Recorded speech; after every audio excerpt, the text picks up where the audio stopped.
హైదరాబాద్ లో చితక్కొట్టిన వానకి దోమలగూడలోని ఏవీ కాలేజ్ వద్ద భారీగా వరద నీరు నిలిచిపోయింది. దీంతో వాహనదారులు, విద్యార్థులు, స్థానికులు తీవ్ర ఇబ్బందులు పడుతున్నారు.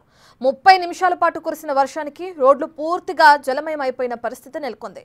సంబంధించిన పూర్తి సమాచారాన్ని మా ప్రతినిధి సాగర్ అందిస్తారు. హైదరాబాద్ లో అరగంట కురిసిన భారీ వర్షానికి రోడ్లు పూర్తిగా జలమయమైపోయిన పరిస్థితి. కాలనీల్లో పూర్తిగా రోడ్లన్నీ జలమయమైపోయినాయి. 2 రోజులుగా కురుస్తున్న భారీ వర్షాలకు హైదరాబాద్ నగరం అతలాకుతలమవుతున్న పరిస్థితి. ప్రస్తుతం మనం దోమలగూడలోని ఏవీ కాలేజ్ వద్ద ఉన్నాం. చూడొచ్చు, ఎగ్జాక్ట్లీ ఇక్కడ కొద్దిసేపటి క్రితం అరగంట మాత్రమే వర్షం కురుస్తుంది. రోడ్లన్నీ పూర్తిగా జలమయమైపోయిన పరిస్థితి.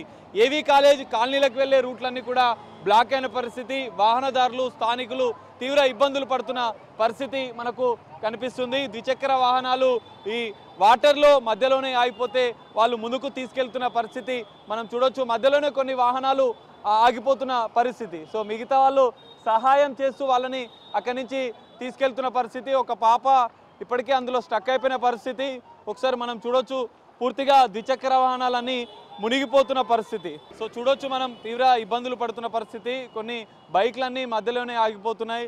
స్థానికులు పూర్తిగా కాలనీ లోపలికి వెళ్ళాలంటే ఇబ్బందిగా మారిన పరిస్థితి. కేవలం అరగంట మాత్రమే కురిసిన వర్షానికి ఈ రోడ్లు ఇంతకుముందు ఎప్పుడు ఈ విధంగా లేదన్నట్లుగా కూడా చెప్తున్నారు. ఇక్కడ ఉన్నటువంటి టీ స్టాల్లో వాహనదారులంతా అటువైపు పూర్తిగా రోడ్డు పూర్తిగా బ్లాక్ అయిపోయిన పరిస్థితి. ఇటువైపు కాలేజీ, ఇటు ఫిజికల్ ఎడ్యుకేషన్ కాలేజీ ఉంటుంది. అక్కడి నుంచి కూడా విద్యార్థులు రావడానికి తీవ్ర ఇబ్బందులు పడుతున్న పరిస్థితి కూడా మనకు కనిపిస్తుంది. సో ఇక్కడ కొంతమంది టీ స్టాల్కి సంబంధించినటువంటి నిర్వాహకులు ఉన్నారు. ఒకసారి వాళ్ళతో మాట్లాడదాం. ఎందుకంటే ఇది ఎప్పటి నుంచి ఈ విధంగా పరిస్థితి, దాదాపు మోకాళ్ళలోతు వరద నీరు అనేది రోడ్లపైన చేరిన పరిస్థితి మనకు కనిపిస్తుంది. అమ్మ, ఎప్పుడు వర్షం ఎంతసేపు? ఎప్పుడు ఇదే బాధ, బండ్లని కొట్టుకోతే అన్ని కొట్టుకోదా, మాకైతే ఇబ్బంది. వర్షం వచ్చినప్పుడల్లా ఇదే, అసలు నీళ్ళు పోయే దారే లేదు. వర్షం వచ్చిన ప్రతిసారి వర్షం ఇదే బాధ. ఇప్పుడు ఇట్లా నుంచి కాలనీలలోకి వెళ్ళాలంటే ఇప్పుడు ఈ బండ్లని ఆగిపోవాల్సిందని ఎప్పుడు ఇట్లనే ఉంటుందా? ఎప్పుడు ఇట్లనే. అంటే అధికారులు వర్షం పడ్డప్పుడు ఎవరైనా వస్తారా? ఎవరు రారు తీయడానికి. ఎవరు రారు. కంప్లైంట్ ఏమైనా చేసిరా? మేము ఎవరికి ఇవ్వలేదా, మేము ఒక్కరం ఎట్లు ఇస్తాం చెప్ప, అందరు కలిసి ఇస్తే ఇస్తాం. ఎక్కడి వరకు వస్తాయి మామూలుగా వర్షం వస్తే? ఈడు వరకు వస్తాయి, మా బండి లోపలికి వెళ్ళిపోతే నీళ్ళ బండి సగం మునిగిపోతుందా? రాత్రి కూడా అట్లనే అయింది.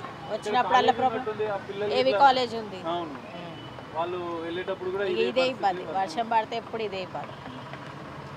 సో ఇది వర్షం పడ్డ ప్రతిసారి ఇదే పరిస్థితి అని చెప్పి కూడా ఇక్కడ ఉన్నటువంటి స్థానికులు చెప్తున్నారు. ఏవీ కాలేజ్ నుంచి అటు హిమాయత్ నగర్ వెళ్ళే రూట్ కూడా పూర్తిగా బ్లాక్ అయిపోయిన పరిస్థితి. పూర్తిగా ఇక్కడ ఉన్నటువంటి స్థానికులు, విద్యార్థులు ఇబ్బందులు పడుతున్నారు. కొంతమంది సాహసం చేస్తూ ద్విచక్ర వాహనాలపై వెళ్తున్న పరిస్థితి కూడా మనం చూడొచ్చు విజువల్స్లో. దాదాపు సగం వరకు కూడా బైకులు మునిగిపోతున్న పరిస్థితి అయితే ఇక్కడ నెలకొంది. మరి అధికారులు, ఇటు హైడ్రా సిబ్బంది, మాన్సూన్ ఎమర్జెన్సీ టీమ్సే కావచ్చు, డిఆర్ఎఫ్ బృందాలు కావచ్చు, వెంటనే ఇలాంటి వాటర్ లాగింగ్ పాయింట్స్ కొద్ది వాటర్ని వెంటనే తొలగించే విధంగా కూడా చర్యలు తీసుకోవాలని చెప్పి కూడా ఇక్కడ స్థానికులు కోరుతున్న పరిస్థితి. వర్షం పడ్డ ప్రతిసారి ఇదే విధంగా ఉంటుంది, ఎవరు అధికారులు రావడం లేదు. ఇక్కడ ఉన్నటువంటి చుట్టుపక్కల కాలనీల పరిస్థితి కూడా ఇదే విధంగా పూర్తిగా జలమయమైపోయిన పరిస్థితి ఉందంటూ కూడా స్థానికులు చెప్తున్న పరిస్థితి అయితే కనిపిస్తుంది. కెమెరామెన్ లక్ష్మీకాంత్తో కలిసి సాగర్, బిగ్ టీవీ.